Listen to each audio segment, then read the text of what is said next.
empezar recordándoles a todos las reglas de este debate, especialmente a nuestros invitados.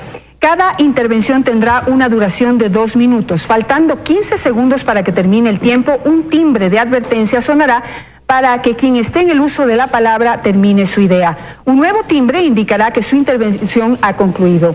Lo mismo ocurrirá en cada réplica, solo que el tiempo será de 1 minuto. Como moderadora podré establecer en algún momento puntos de orden para retomar el curso de la discusión y me tomaré la libertad también de hacerles algunas preguntas para puntualizar lo que ustedes han dicho. Para esas respuestas también tendrán máximo 1 minuto. Empecemos entonces el debate sobre economía. En este bloque nuestros invitados van a hablar sobre el origen de la crisis económica o de la coyuntura actual que estamos atravesando. Y sobre ello quiero plantearles lo siguiente. Hay 2 posturas extremas sobre lo que está ocurriendo en este momento. La una, que la crisis o la coyuntura fue causada por la baja del precio del petróleo, la revalorización del dólar y la imposibilidad de devaluar la moneda. Esa es la posición del economista Patricio Rivera y también del gobierno nacional. Y en cambio, por el otro lado, tenemos otra posición que dice que el problema central y la causa de la coyuntura está en el modelo económico, es decir, un gasto público excesivo y un endeudamiento externo también que empieza a ser excesivo. Esos son los 2 planteamientos que les hago. Quisiera que cada uno defienda su postura. Economista Rivera, empezamos con usted. Buenos días a todas y todos. Creo que es importante manifestar a la ciudadanía que en un momento de una coyuntura internacional compleja, lo que debemos hacer las autoridades que manejamos la política económica es enfrentarla e informar, lo que contrasta claramente con algunos actores políticos de oposición que lo que buscan en esta coyuntura es alarmar. ¿Qué es lo que ha pasado en el entorno internacional? Hemos sufrido una muy drástica caída de los precios internacionales de crudo. ¿Qué implica esto? Básicamente que el crudo que en este momento se está vendiendo en Ecuador ya no cubre los costos de producción debido a lo fuerte del shock. Y como resultado de eso, muchos países del entorno internacional han tomado la decisión de devaluar sus monedas, de hacerlas más baratas. Este es un problema que está afectando a todo el mundo. Ustedes pueden darse cuenta, por ejemplo, que Colombia ha perdido, los trabajadores en Colombia han perdido el 30% de su poder adquisitivo durante el año 2015 y lo que empieza el año 2016. Tenemos Arabia Saudita, que ha pasado de tener un superávit de más del 30% de sus cuentas fiscales a un déficit de alrededor del 21%. Tenemos a Noruega, que ha tenido que devaluar el 30%. Frente a eso, el gobierno nacional ha venido trabajando, está trabajando en un programa económico que permite garantizar 3 cosas. Primero, defender la producción. Primero, lo nuestro. Segundo, defender el empleo nacional. Y obviamente apuntalar el esquema monetario de la dolarización. Creo que es importante decirle que nosotros trabajamos para la gente, trabajamos para las personas. ¿Y eso qué implica? Que nosotros tomamos decisiones de política pública distintas de las que tradicionalmente toman gobiernos con otra orientación política. Por ejemplo, en Argentina recientemente subieron el precio de la electricidad un 300%.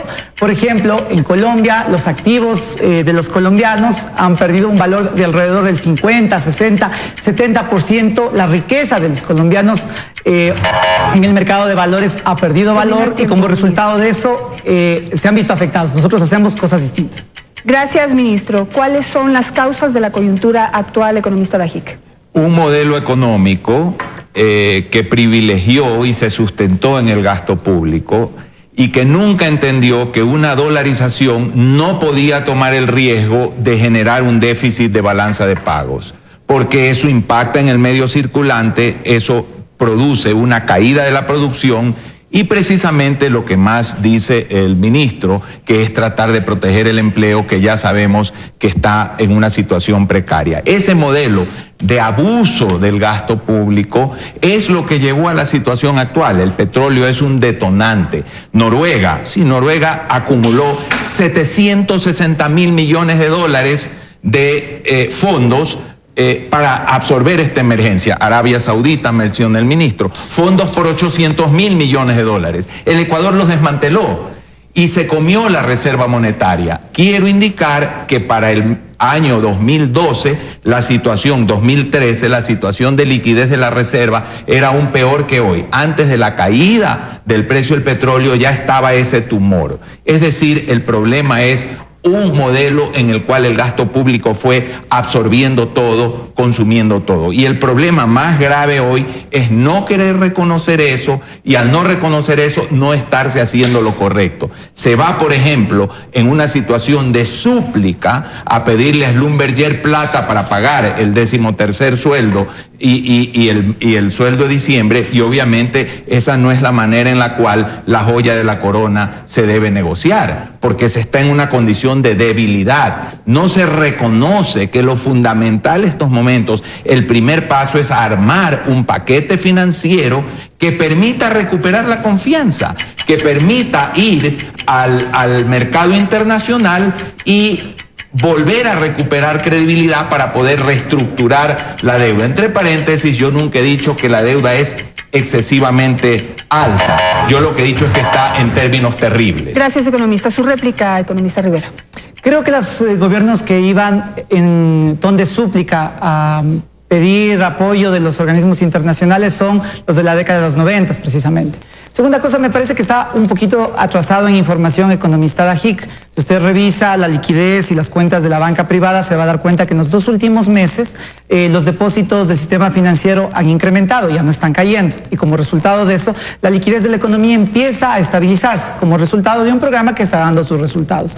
Me parece que es tremendamente importante decirle a la ciudadanía que con la legitimidad que nos da haber sacado 1.300.000 ecuatorianos de la pobreza, con la legitimidad que nos da haber pasado la tasa de afiliación del IES de 1.600.000 ecuatorianos a 3.600.000 ecuatorianos, con la legitimidad que nos da haber tenido un programa económico que durante el periodo 2007-2015 tuvo un desempeño económico del 3.9% cuando América Latina crecía solo 2.9%, con esa legitimidad, con la historia que nosotros sí podemos contar, estamos enfrentando esta coyuntura. Señor ministro, salgan de la manipulación parcial de información. Sí, en diciembre exiguos 80 millones de crecimiento, pero año a año 13% de caída en los depósitos, y en enero ya volvieron a caer, señor ministro. Por favor, en enero volvieron a caer los depósitos. Esta es la realidad. Reconozco esos logros, señor ministro. Yo no he sido de aquellos que no los reconocen, pero una recesión como la que estamos viviendo va a borrar todos esos logros, como los borró en Grecia, como los ha borrado en Puerto Rico, y que cuando lo advertí en la Universidad Politécnica del Litoral se dijo que yo estaba sembrando pánico. Cuando dije que los depósitos iban a caer, la misma actitud que lamentablemente tiene usted de decir que se está sembrando pánico o de que se está mal informando al país. Por favor, en enero ya volvieron a caer. Ministro, ¿quisiera rematar? Por supuesto que sí, economista, está equivocado y ese es el problema de su análisis, está tomando cifras incorrectas. En enero los depósitos del sistema financiero privado subieron. Por favor, alguien que saque de la página web de la Superintendencia de Bancos o de alguna parte la información estadística. Los depósitos subieron en enero. El problema es que usted está tomando información desactualizada y como no hace un buen diagnóstico, las cosas están mal. Aproximadamente unos 200 y pico millones de dólares. Yo quisiera plantear un nuevo tema. ¿Gasto o inversión? También son dos posiciones, digamos, opuestas y que se han analizado en distintos medios de comunicación y distintos eventos públicos. ¿Qué considera usted que se ha hecho? ¿Gastar o invertir? A ver, usted puede invertir. El problema es que también puede sobreinvertir. El señor Ford, Henry Ford, brillante, que era un hombre bastante testarudo, decidió invertir en Fordlandia y en el Brasil y casi se lleva a la quiebra al Brasil. Lo he dicho, si este canal invierte 300 millones de dólares en un nuevo edificio, va a quebrar. ¿Por qué Noruega no ha invertido lo mismo que el Ecuador? ¿Por qué Arabia Saudita no ha invertido lo mismo que el Ecuador? ¿Por qué ningún país de América Latina ha llevado su gasto público a 45% del Producto Interno Bruto? Hoy estamos dándole a Schlumberger en condiciones precarias, cuando estamos muy mal, un pozo que es la joya de la corona. ¿Por qué no hicimos eso antes? No cuando estamos sin reserva, cuando no podemos pagar los sueldos. Nadie dice que la inversión no es saludable, nadie dice que la inversión no se necesita, pero en estos momentos, para precautelar el empleo, hay que sostener un medio circulante y un crédito que no se puede sostener porque no hay flujo externo de divisas y no estamos preparados para eso. La única posibilidad ahora es endeudarse. pero endeudarse cuando el riesgo país nos muestra que la deuda ecuatoriana rinde 22%. Entonces hay que ir a suplicarle a China plata. Así no se maneja la política económica, señor ministro, con el mayor respeto. No es ir cada fin de mes a buscar cómo se paga el sueldo. La política económica es tener un programa. Yo le pregunto, ¿cuál es el programa de ustedes? Yo he puesto a consideración del país 21 puntos. Esos 21 puntos tienen un orden y tienen una secuencia lógica. ¿Cuál es el programa del gobierno? Ministro. Algunos elementos. Primero, no existe mejor manera de enfrentar una coyuntura compleja que hacer una buena inversión. En lugar de caerle a mazazos a la gente, como es la historia neoliberal, la historia de nuestro país de los años 90, lo que nosotros hacemos son inversiones inteligentes para tener rendimientos que produzcan más dólares. Si el Ecuador hubiera hecho las 8 hidroeléctricas que nosotros estamos inaugurando a lo largo del año 2015 y 2016, hace 30 años, cuando usted era autoridad pública, usted podría saber que tendríamos 18.000 millones de dólares adicionales, 18.000 millones de dólares que no hubieran salido del país vía importaciones. Seguramente no estaríamos teniendo este debate. Al respecto de eso, 2 cosas adicionales. Hablamos de excesivo gasto público. En el año 94 se pasó esta ley, por favor, la Ley General de Instituciones del Sistema Financiero, usted la conoce perfectamente, fue autoridad pública, la cual en el artículo 73 expresamente permite los créditos vinculados. La ley del 94 es el origen de la peor crisis de la historia del país, que le costó 7.000 millones de dólares al país, 30% del PIB del año 99, que sumió la pobreza permitió que 1 millón de ecuatorianos o más tengan que viajar al exterior, con una tasa de desempleo de 15%. Ese es el manejo de la política económica de la época neoliberal. Frente a eso, algunas cosas. Un programa económico efectivamente permite de manera estructurada tener objetivos y metas. Yo le pregunto a usted, yo he oído un conjunto de buenas ideas, siempre son bienvenidas, las evaluaremos, pero quiero poner sobre la mesa, un programa económico no son una lluvia de ideas, son metas cuantitativas respecto del sector externo, del sector fiscal, del sector real, del sector monetario financiero, que yo no he escuchado de usted cuáles son. Yo sí le puedo dar las mías. Esperamos en este año un crecimiento del 1%, un déficit fiscal de alrededor del 2.4%, un déficit externo de alrededor del 2.5% debidamente financiado, una actividad económica que se recupera sobre todo en el segundo semestre. Sí, quisiera, por favor, poner a disposición de ustedes un cuadro. Son datos del Banco Central en donde podemos analizar mucho más a fondo si hubo gasto o hubo inversión. Principalmente para usted, ministro, quisiera su opinión. Podemos revisarlo, por favor, el cuadro número 1. Inversión o gasto. Los ingresos del gobierno en los últimos 8 años han sido de 125.000 millones de dólares y los egresos de 120.000 millones de dólares. Ese dinero ha venido de 84.000 millones, o se ha gastado 84.000 millones en gasto corriente y 46.000 millones en salarios. Eso da 120.000 millones, ministro. Es decir, todos los ingresos del petróleo y de los impuestos se han gastado en gasto corriente y en salarios. Ahí no hay inversión. La inversión, y si vamos al cuadro 2, por favor. La inversión, que ha sido de 60.000 millones de dólares, lo han logrado hacer con deuda. ¿Cuál es su comentario, por favor, ministro? Primero que voy a tener que corregirle el cuadro, pero es más, pensé que Alberto lo iba a hacer. Son datos del Banco Central. Sí, lo que pasa es que como lo están presentando es inadecuado. Voy a explicar un poquito cómo funciona. El presupuesto general del Estado, el gobierno central, para ser exactos en la categoría económica, tuvo durante el 2007 y 2015 35.000 millones de dólares de ingreso petrolero. Durante el 2007 y el 2015 se invirtieron alrededor de 68.000 millones. Eso quiere decir que los 35.000 millones de petróleo financiaron parte de los 68.000 millones de dólares de inversión del gobierno central. Adicionalmente a eso, hubieron ingresos tributarios, un superávit entre el ingreso corriente y gasto corriente que también permitió financiar la inversión pública del Ecuador. Y adicionalmente a eso, dentro de ese marco, también hemos tenido financiamiento para hacer lo que siempre debimos hacer, proyectos tremendamente rentables. Para dar algunos ejemplos, las hidroeléctricas tienen una rentabilidad de aproximadamente el 29% de rentabilidad.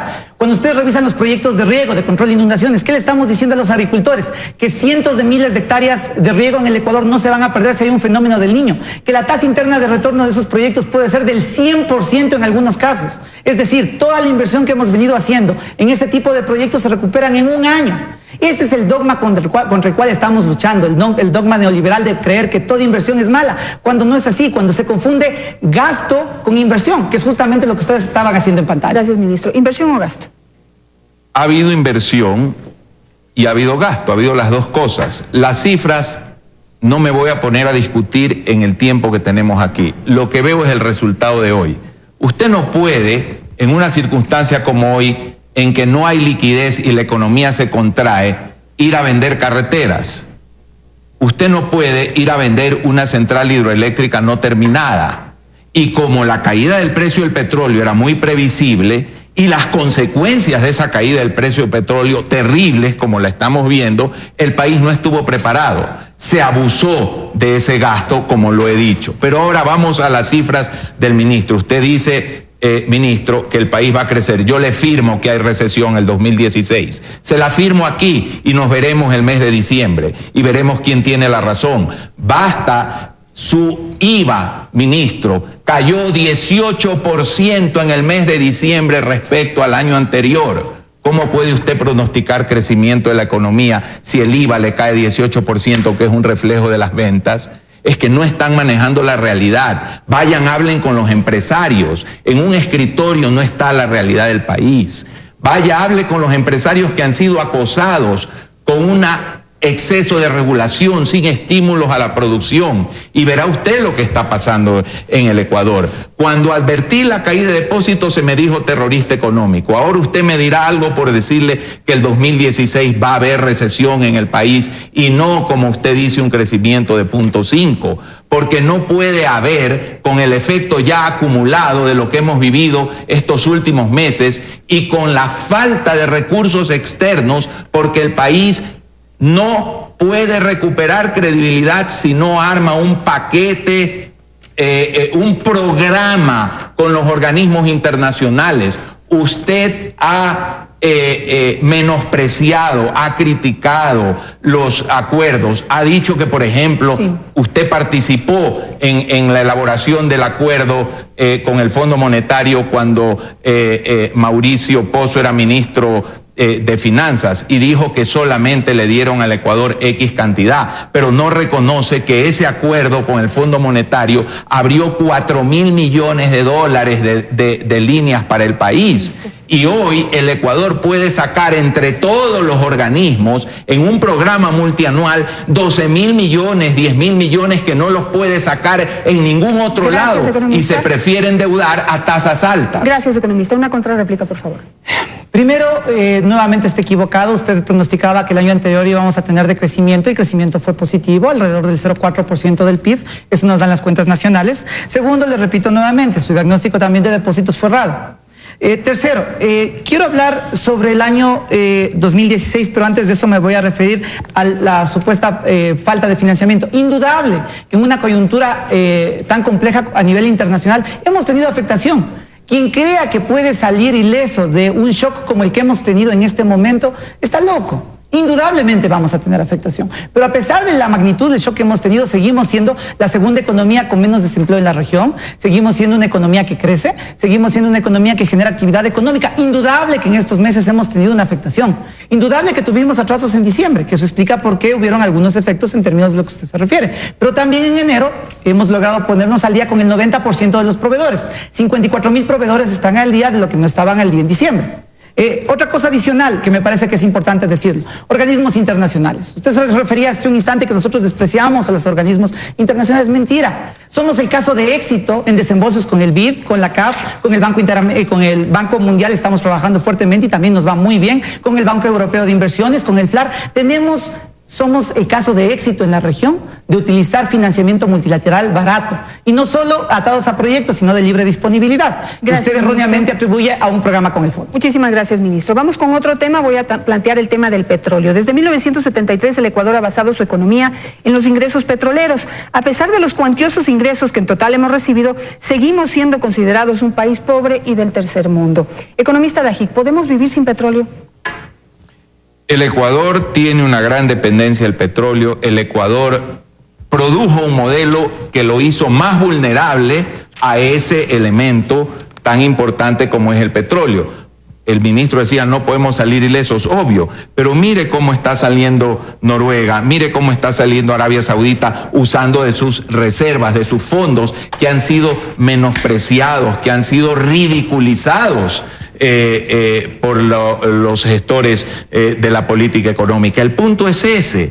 El punto es que el plan económico del gobierno no reconoce sus errores, no reconoce el hecho de que se ha gastado demasiado y se quiere insistir en ese gasto, que es la causa del problema. Entonces, la desesperación que tiene el ciudadano ecuatoriano de ver que está perdiendo sus empleos, que las ventas bajan, que por más que le digan las cifras, está viendo que militares retirados se dan golpes con la policía porque al ISFA le deben 420 millones de dólares y porque le quieren reversar una transacción, que los afiliados del Seguro Social ven con desesperación que, oh sorpresa, cuando baja el precio del petróleo es que hay un subsidio y antes de que baje el precio del petróleo no hay ese subsidio y genera sospechas. La gente ve que el crédito se ha contraído en 1.500 millones de dólares de mayo y que no hay un centavo para producir y que se insiste que el modelo está bien. En vez de decir, nos hemos equivocado, es un acto de humildad, nos hemos equivocado.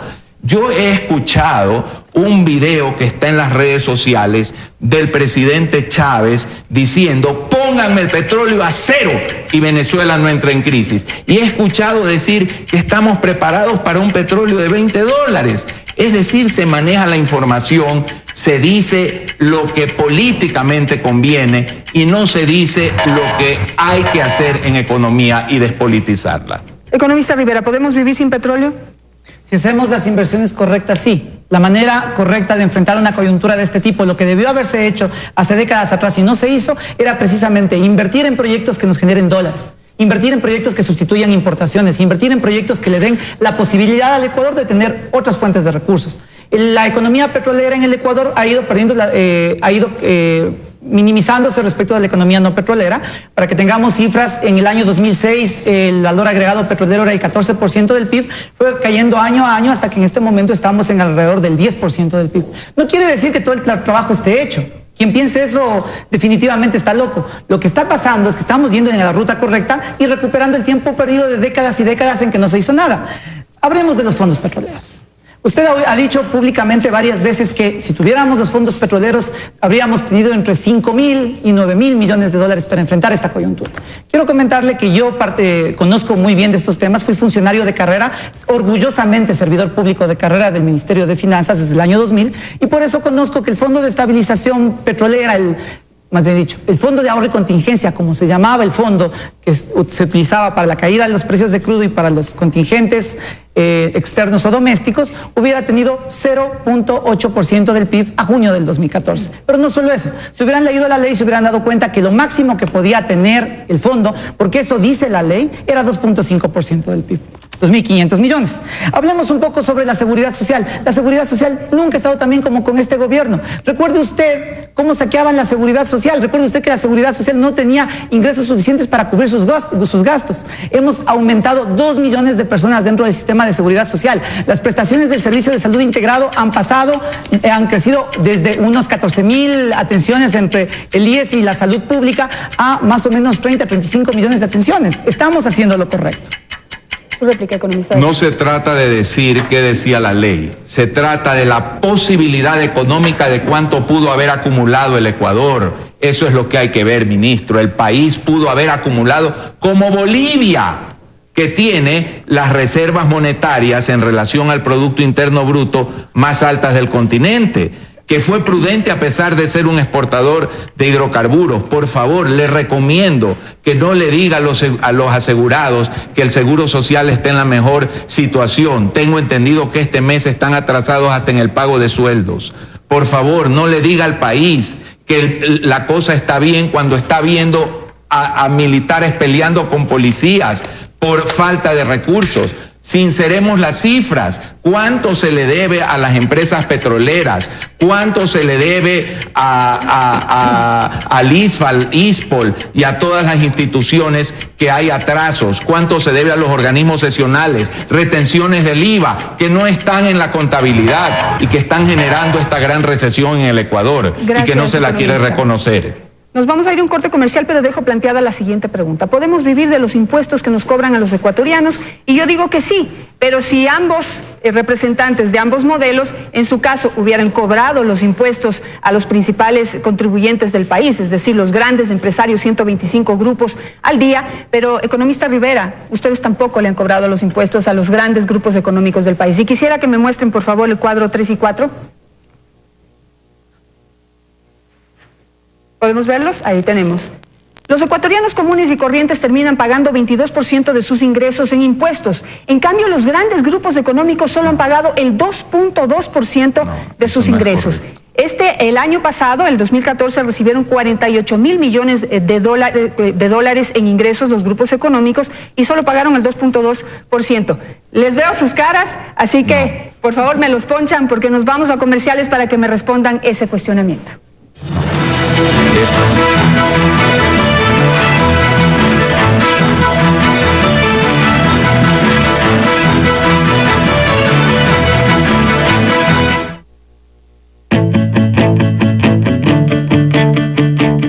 De lunes a viernes, historias que apasionan, emocionan y te atrapan.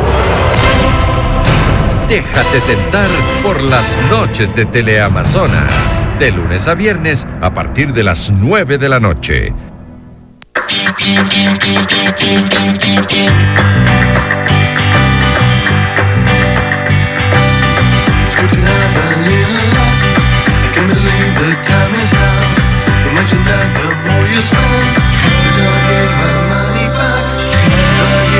Encuéntrate con lo que te gusta de verdad.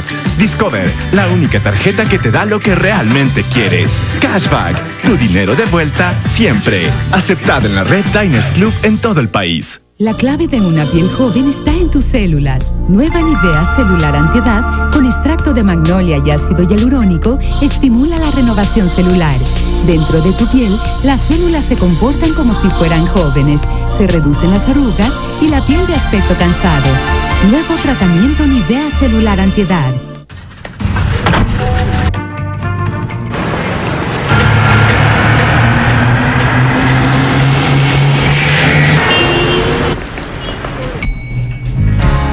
Acostúmbrate a un nuevo tú más independiente. Con el nuevo Spark Life, un nuevo diseño, gran eficiencia de combustible y toda la seguridad que necesitas. Nuevo Spark Life para el nuevo tú.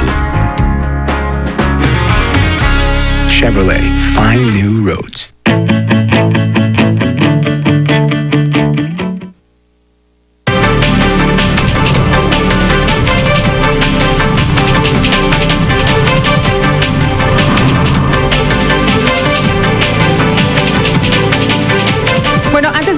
Les planteé lo siguiente, que en ninguno de los dos modelos que defienden aquí mis dos invitados se ha cobrado impuestos a los grandes contribuyentes del país, es decir, a los grandes empresarios. Suman una lista de 125 grandes empresas que han recibido 48.000 millones de dólares solo en el 2014 y que solo han pagado 2.2% de sus ingresos en impuestos. Aquí me quedaron viendo con unas caras ambos, así que empiezo con usted, economista. ¿Cuál es la realidad que usted defiende? Quisiera cerrar algo de lo que dijo Alberto de su anterior intervención. Primero, nadie le está diciendo al país que no tenemos ningún efecto de la coyuntura internacional, por Dios. Entiéndese claramente que frente al embate que hemos tenido, frente a la caída internacional de los precios de crudo, frente a la devaluación que están haciendo los países, obvio que hay un efecto. No se necesita ser un genio, hay que hablar con cualquier persona para saber que hay un efecto. Pero estamos enfrentándolo como se debe hacer. Segundo, usted topó el caso de Bolivia. Me alegro que tope el caso de Bolivia. ¿Usted sabe cómo logró el país hermano de Bolivia acumular sus reservas? A través de un proceso de expropiación fuerte de empresas que exportaban gas. Yo quisiera preguntarle al economista de AGIC si por favor me puede dar la lista de cuáles son las empresas que a usted le gustaría expropiar. No se las gastó. Aquí quiero, no, al revés. No se las gastó. Aumentó por 5 sus ingresos y por 3 su inversión.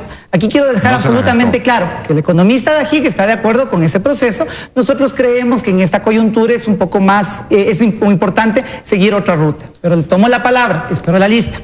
Respecto del trabajo con el sector privado, nosotros hemos suscrito entre el 2013 y el 2015 $5.000 millones en contratos de inversión. Repito, $5.000 millones en contratos de inversión. Existe un trabajo permanente con el sector privado.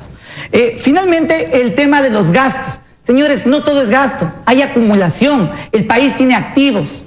Tenemos más o menos una deuda con China de aproximadamente unos 5.300 millones de dólares, pero tenemos 5.000 millones de dólares en hidroeléctricas, que producen más de 1.000 millones de dólares por año completo, 1.200 por año completo en ingresos. Se repagan solas. Ese es el arte de hacer política pública. Lograr que la política pública genere ingresos para sostener las futuras erogaciones. La otra cosa adicional, y para cerrar las cifras del Banco Central, es mentira que les cobramos a los más pobres. Lo que sí hacemos es cobrar bien impuestos. 90% de los productos de la canasta básica no tienen IVA. Introdujimos nosotros la posibilidad de que la familia deduzca de su base imponible adicionalmente los gastos de educación, los gastos de salud, los gastos de vivienda, etcétera. Eso permite que una persona que hoy pagaría con $930 impuesto a la renta, gracias a las reformas que hemos hecho, tiene que tener $2.295 para pagar impuesto a la renta. Y finalmente, hemos bajado aranceles. Hemos logrado que varios miles de partidas que antes pagaban arancel, hoy tengan arancel cero. Nosotros les cobramos, sí, pero a las personas que más tienen, y cierro con esto, disculpas, un ejemplo de cómo pasan estas cosas. El señor Guillermo Lazo en el año 2006 pagaba aproximadamente unos, si no me equivoco, $29.000 de impuesto a la renta, hoy paga $4.100.000. Economista de Ají, ¿usted también está de acuerdo con que ha habido una mejor recaudación de impuestos? Es uno de los logros indiscutiblemente, pero entonces volvamos a varios de los temas. ¿Cómo lo hizo Bolivia? No me importa. El punto es que no se la gastó, no se la rifó, no se la ferió, como nos hemos feriado aquí, no solo los fondos o las posibles acumulaciones. El Banco Central no tiene ni siquiera la plata de los municipios, la plata de los consejos provinciales, y hay muchas ocasiones en que ni el total de la plata de los bancos ha estado respaldada, porque se está raspando, se vive raspando la olla, ministro, y esa no es una economía que puede salir adelante con tal nivel de asfixia y de angustia en su liquidez internacional, siendo una economía dolarizada. Es decir, no se rifaron la plata como no se la rifó Noruega, ni se la rifó Arabia Saudita, y sí la hemos rifado nosotros. No se trata de decir tenemos inversiones productivas, se trata de decir que en una economía dolarizada el modelo produce lo que está produciendo hoy, y eso es desempleo. Vaya a ver el aumento de la morosidad en la cartera bancaria, que ya demuestra, al igual que ese índice de 18% de caída, 18% de caída del IVA en el mes de diciembre, demuestra la proyección que tiene hacia abajo la economía ecuatoriana. No se está viendo la realidad, no se trata de hacer cadenas. Seguramente después de esto el gobierno hará cadenas, sacará cosas, pero la gente lo seguirá sintiendo en su bolsillo. El ISFA seguirá sin pagos, la ISPOL seguirá sin pagos, los proveedores seguirán atrasados, la cadena de pagos seguirá afectando la producción y la recesión. Gracias, con su secuela en el empleo y en lo social. Quisiera darle 30 segundos para hacer otra contrarréplica. No hay problema. Señores empresarios, a Alberto no le importa si es que viene por expropiación o no, a nosotros sí. Segundo, no se vive raspando la olla, se está haciendo lo que se hace en cualquier programa económico, diversificando fuentes de financiamiento. Cuando usted critica al señor ministro de Finanzas porque viaja al exterior a firmar un crédito, quiero comentarle que tenemos 38 fuentes distintas de financiamiento. Obviamente, si tenemos 38 fuentes distintas de financiamiento, si diversificamos el riesgo, hay que ir a firmar créditos. Tercera cosa, aquí nadie se ha feriado la plata. Las únicas veces en las que se han feriado la plata es en el feriado que causó esa ley, la ley que usted mandó. Y además, en la época de la securitización o de las securitizaciones de los 80s, donde recuerden ustedes que usted fue ministro de Finanzas, si no me acuerdo, y si no mal no recuerdo, y presidente de la Junta Monetaria del gobierno de Febres Cordero. Muy posterior a la securitización. Me alegro que por lo menos pueda descargar alguna de las cosas que le he dicho. Respecto de cómo enfrentar la política económica, hay dos maneras claras de hacerlo. La que usted propone con paquetazo, sacarle la cresta a la gente para que sea más pobre y de esa manera consuma menos y de esa manera equilibrar las cuentas externas. Y la otra, en donde le pedimos a los ecuatorianos más ricos a través de incentivos y desincentivos que consuman menos bienes de lujo, respetando o defendiendo la producción nacional. Esa es la enorme diferencia. La UNDE es a caerle a garrotes a la gente. Obviamente, en el cementerio no hay inflación, no hay desempleo, no hay déficit externo, pero matar a la gente no es la solución para los problemas económicos. Caerle de garrotazos a la gente no es la solución. Perfecto, muchas gracias. Yo tengo derecho a la contrarréplica en eso. Es igualito al discurso de Venezuela, y mire cómo está Venezuela, ministro. Igualito al discurso de Venezuela, dijeron exactamente lo mismo y así está Venezuela hoy. Exacto, es un modelo que se repite en Venezuela, en Brasil Y en la Argentina que hoy está saliendo, el discurso es el mismo. Olvídense de un modelo fracasado. Vayan a la realidad, señor ministro. Pisen la tierra. No son las cifras lo que ustedes creen que son. El 70% de los ecuatorianos, según las últimas encuestas, quisieran irse a otro lado buscando nuevos horizontes por la desesperanza que sienten en estos momentos de lo que está pasando. Los empresarios ecuatorianos están asfixiados, agobiados con la sobreregulación, con la falta de estímulo a la producción. Y quiero repetirle, le voy a dejar la luz roja. El IVA cayó 18% en diciembre. Razone usted qué significa en caída de ventas. Una barbaridad esa caída de ventas. Eso demuestra hacia dónde está yendo esta economía. Todos los logros sociales se van a perder. Se lo anticipo hoy y lo veremos en diciembre. Así como mi predicción de que venía una gran caída de depósitos y una implosión se cumplió, ahora le digo que viene una terrible situación social como consecuencia de lo económico. Y le quiero indicar que la ley de instituciones financieras fue muy similar en muchos países y no pasó lo que pasó en el Ecuador. ¿Y por qué? Porque hubo los controles adecuados que aquí no se aplicaron y a mí no me corresponde, 6 años después de haber salido de mis funciones, responder por los controles que no hubo. Tengo una pregunta para el ministro. Si el modelo es tan exitoso y pues piensa en la población y en el desarrollo del país, ¿por qué no se ha podido generar suficiente empleo pleno? Ustedes empezaron el 2006 con 5.1% de empleo pleno y estamos en 5.4%. Es decir, no se ha generado el empleo suficiente. Antes de responderle a las cifras que nuevamente están mal, quisiera comentar 2 cosas. La primera, lo que yo le conté hace un instante, el programa económico que le conté hace un instante, es distinto de los programas económicos de otros gobiernos. Nosotros somos muy respetuosos de lo que hace la política pública de cada gobierno. Si usted quiere compararnos con un gobierno y alguna manera de pensar y alguna manera de actuar, yo creo que más en su línea de pensamiento va a estar el New Deal de Franklin Delano Roosevelt en los Estados Unidos, un modelo absolutamente exitoso. Respecto de Argentina, me encanta que haya topado el tema de Argentina. Quisiera comentarle a usted que el modelo de caerle a garrotes a la gente, de contraer el gasto público al nivel del superávit, de bajar barreras arancelarias, de garantizar que con un préstamo con el FMI todo se soluciona, la respuesta es Argentina de inicios de la década de este milenio. ¿Qué pasó? Estalló la convertibilidad por esos dogmas de fe de pensar que las cosas se ajustan solitas, que solo con el ajuste fiscal todas las cosas se solucionan y automáticamente todo entra en su rumbo gracias al apoyo del FMI. Estalló la convertibilidad. La clase media en Argentina tenía que asaltar supermercados para poder comer. Por favor, entendamos la seriedad de lo que se está diciendo y en lugar de alarmar a la gente, seamos responsables en lo que se está sugiriendo.